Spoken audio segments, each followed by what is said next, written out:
Bridge Mohan योग channel में आप सबका स्वागत है और आप लोगों से निवेदन है कि ब्रिज मोहन योगा चैनल को एक बार सब्सक्राइब ज़रूर किया करें और लाइक्स कमेंट के साथ साथ इसे शेयर भी करें। आज मैं आपको प्राणायाम के इस दौर में कपालभाति के बारे में बताना चाह रहा हूँ कि कपालभाति करने का तरीका क्या है और कपालभाति करने से लाभ क्या है और कपालभाति करने के साथ सावधानियाँ क्या हैं। तो सबसे पहले हम सावधानियों की चर्चा करते हैं कि जब भी कपालभाति करें या शुरुआत करने का मन बनाएं तो पहले उसको सोचिए कि किनको करना है किनको नहीं करना है। यदि किन्हीं को पेट का ऑपरेशन हुआ हो या शरीर में कहीं भी ऑपरेशन हुआ हो तो 6 महीना तक हम कपालभाति नहीं करते हैं। माताओं बहनों को पीरियड्स के दौरान प्रेगनेंसी के दौरान कपालभाति नहीं करना है। जिनको हाई ब्लड प्रेशर है या जिनको माइग्रेन है, बहुत तेज़ दर्द हो अभ्यास के समय में, तो उनको कपालभाति नहीं करना है। या करना भी है तो गुरु के सानिध्य में और जैसा वो निर्देशित करते हैं उस प्रकार करना है। तो सावधानियों को हमने समझा। फिर पालथी मार करके उसमें सुखासन, सिद्धासन या पद्मासन में बैठ करके अभ्यास को किया जा सकता है। ध्यान मुद्रा लगा लें और पीठ को सीधा रखते हुए नासिका से 1 सेकंड में एक बार झटके से सांस को बाहर फेंकना है। बहुत अच्छा, आप देख सकते हैं बहन के द्वारा हो रहा है। हाँ, जब बार बार हम सांस को बाहर फेंकेंगे और पेट अंदर की ओर सिकुड़ रहा है और पेट हमारा फिर प्रसारित हो रहा है ना, आकुंचन और प्रसारण लगातार चल रहा है पेट का। और नाभि प्रदेश यानी नाभि के इर्द गिर्द लगभग सभी अंग हैं। अमाशय, पक्वाशय, पित्ताशय, छोटी आंत, बड़ी आंत, लीवर, किडनी, गर्भाशय, सब सारे अंग वहीं पर अवस्थित हैं एक छोटे से जगह में। और जब उनके ऊपर फैट चढ़ने लगता है, चर्बी आने लगती है, तो सारे जो अंग हैं आपस में वो बढ़िया से ना फैल पाते हैं और ना सिकुड़ पाते हैं, उन्हें जगह नहीं मिल पाता है। उदाहरण के तौर पर एक मान लीजिए कि 10 बाई 10 का कमरा हो, उसमें 5 लोग आसानी से रह सकें।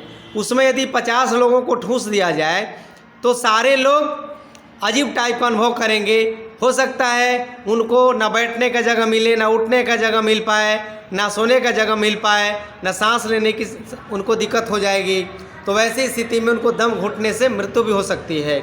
वही हाल हमारे अंगों के साथ होता है। जब अंगों को आकुंचन प्रसारण का जगह नहीं मिलता है तो अंगों के जो कार्य होते हैं वो कार्य बढ़िया से नहीं कर पाते हैं और उन अंगों में असंतुलन होने से बीमारियां शुरू हो जाती हैं। इसलिए पीठ को सीधा रखिए और चेहरे पर प्रसन्नता का भाव रखते हुए कपालभाति का अभ्यास लगातार करते रहें। अब लाभ के तौर पर ये हमारे कोशिकाओं को जागृत करता है, पुनर्जीवित कर रहा है। शरीर के अंदर 72 करोड़ 72 लाख 10,201 नस नाड़ियाँ हैं। सबको ये ऊर्जावान बना रहा है, सबको शुद्ध कर रहा है, यानी नाड़ी शोधन क्रिया भी इसको कहते हैं कपालभाति को। अब बार बार ये जब सांस को बाहर फेंक रहे हैं तो भीतर के जितने भी टॉक्सिन्स हैं, जितने भी विजातीय तत्व हैं, वो सब धीरे धीरे बाहर निकल रहे हैं। बहुत अच्छा अभ्यास हो रहा है, लगातार इसको करते रहिए।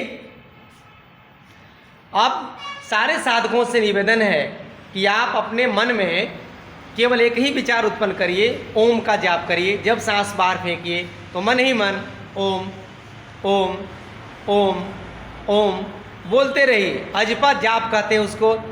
यानी कहा गया है कि प्राणायाम से बढ़कर के कोई दुनिया में दूसरा कोई तप नहीं है और ओम के उच्चारण से बढ़कर के दुनिया में कोई दूसरा बड़ा जप नहीं है। यानी तप और जप दोनों एक साथ चल रहा है आप लोगों का। करते रहे, अलग से कोई समय निकालने की जरूरत नहीं है आपको आडंबरों में फंसने का। आप लगातार इस अभ्यास को करते रहें और प्रभु का चिंतन किया करें। आप गायत्री मंत्रों का भी जाप कर सकते हैं।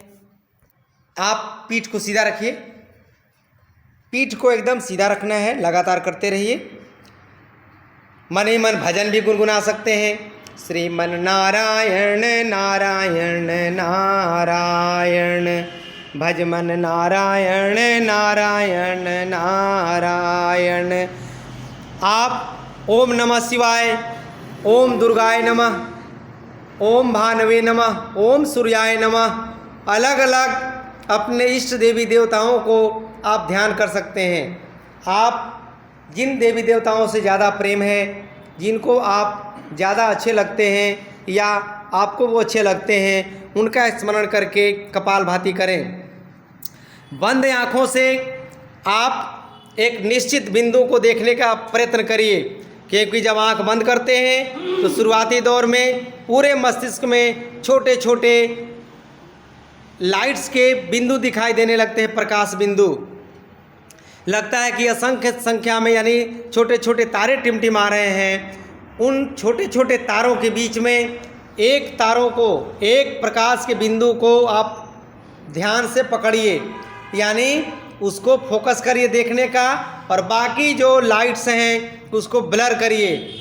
आजकल मोबाइल में भी क्या होता है, सिस्टम है कि जिस व्यक्ति का फ़ोटो लेना होता है उसको फोकस करते हैं और पीछे वाले के लोगों को ब्लर कर देते हैं, वो धुंधला दिखाई देने लगता है और अगला व्यक्ति साफ दिखाई देता है। ठीक उसी प्रकार आप अपने मन में भी एक प्रकाश बिंदु को ध्यान में ला करके और बाकी प्रकाश बिंदुओं को ब्लर करिए, उसे धुंधला करिए, और उसी प्रकाश बिंदु पर लगातार ध्यान करके जब कपालभाति करते जाएं तो वह प्रकाश बिंदु का आकार धीरे धीरे बढ़ता जाएगा और वो सूरज की तरह दिखाई देने लगेगा। वो भगवान प्रकाश बिंदु बड़ा होता चला जाएगा। जब बड़ा होने लगेगा तो लगेगा कि पूरा मेरा मस्तिष्क प्रकाश से भर गया है।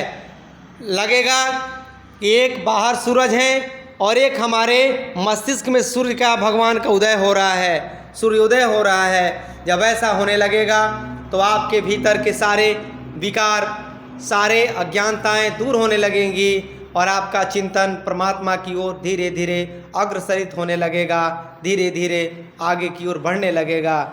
इस प्रकार कपालभाति करना है और मन ही मन जब सांस को फेंकिए तो आपको ऐसा लगे कि मैं पहले से अपने आप को ज़्यादा स्वस्थ महसूस कर रहा हूँ या कर रही हूँ, और पहले से हमारे आचरण, व्यवहार, खान पान सब धीरे धीरे अब पहले से अच्छे होने लगे।